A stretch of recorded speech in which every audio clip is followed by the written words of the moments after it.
Good day, everybody, and welcome to another edition of the Military and Foreign Affairs Network. I am your host, the voice of reason. So today I wanted to dive into the Durham Report a little bit. Obviously, very damning information is now coming out about the FBI and the FBI investigation into the Trump administration colluding with the Russians, and how the FBI and other federal intelligence agencies really dropped the ball and apparently have been siding with the Democratic National Committee, the political enemy of Donald Trump and the Republicans. So I think the real question that a lot of people are asking is why? Why would these federal agencies, who in many cases inherently have some fairly conservative individuals working in those agencies, especially some of the law enforcement agencies, well, it's difficult. And what I mean by that is, yes, there are conservative elements in these agencies. They do exist. Not as much as existed prior to the Obama administration. During the Obama administration,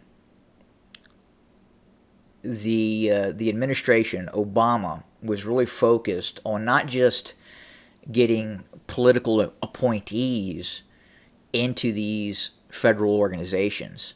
It was changing the very makeup structure of these organizations into less conservative organizations. And they went about recruiting a lot of individuals that kind of fit that mold.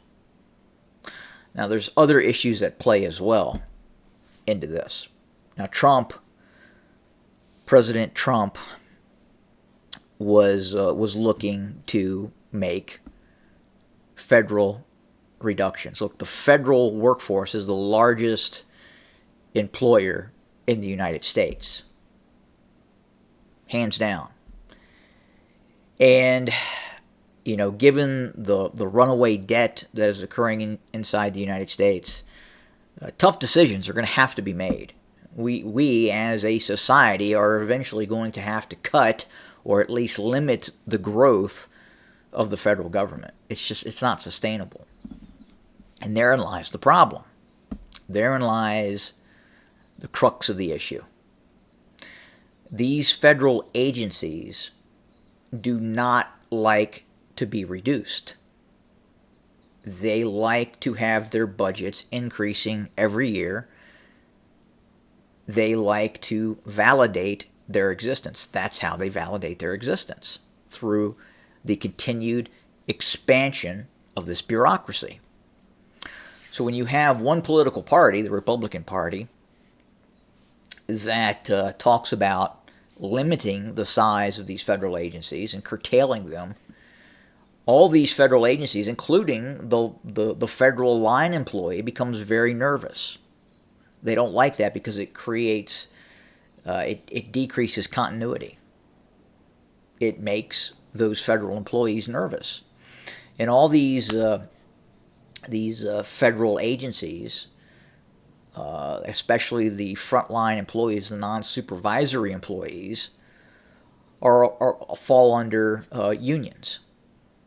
And these unions traditionally always back the Democrats.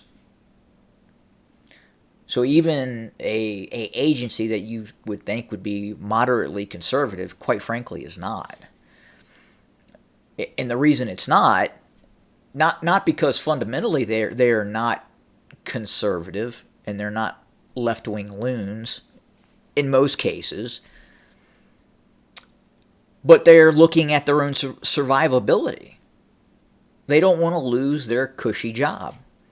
And if you scale back federal frontline workers, whatever the agency is, ultimately you're also going to then decrease supervisory positions as well.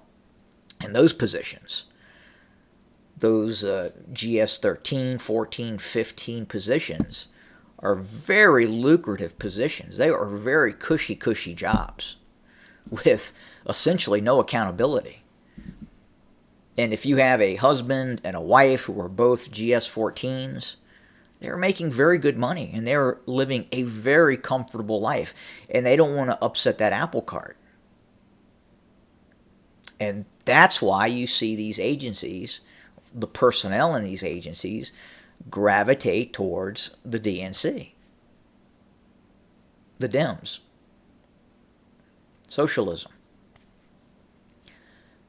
It's not because they necessarily agree with that ideology all the time.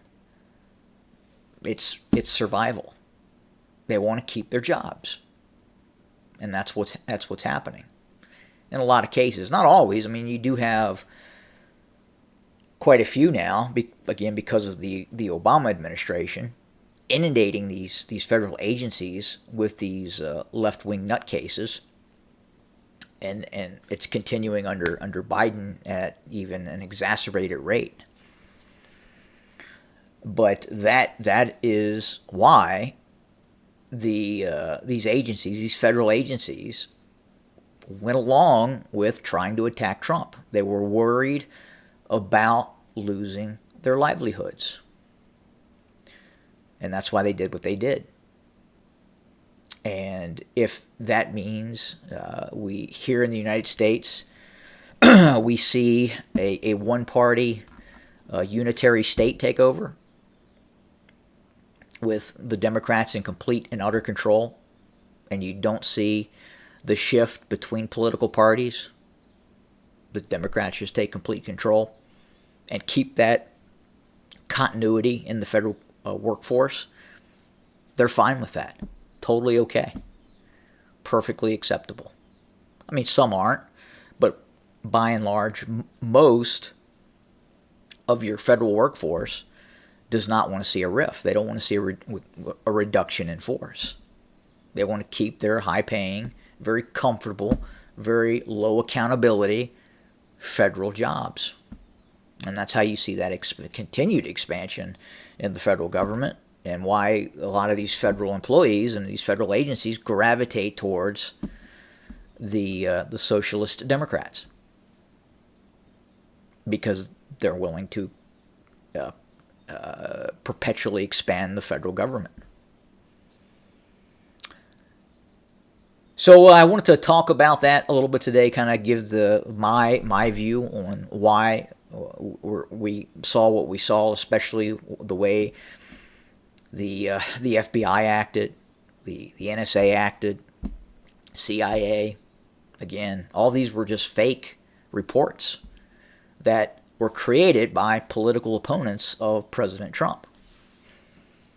I mean, you can say however you feel about President Trump. That does not make, in a democracy, and when you believe that if you believe you're living in a democracy where a political party can then take control of these federal agencies and direct these police organizations against political opponents,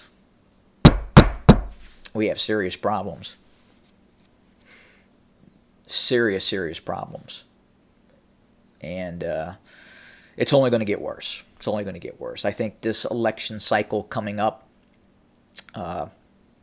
is really going to set the fire, because the Democrats do not want to give up power. They do not want to give up power, and they're going to do whatever they have to do to retain power. So we'll see what happens. Please look at the Durham Report, analyze it, look what happened. Even if you're sitting on the left side of the stool, check it out. It's important. Because sooner than you think, we could be gravitating towards that one-party unitary state. Tyranny. Have a good day.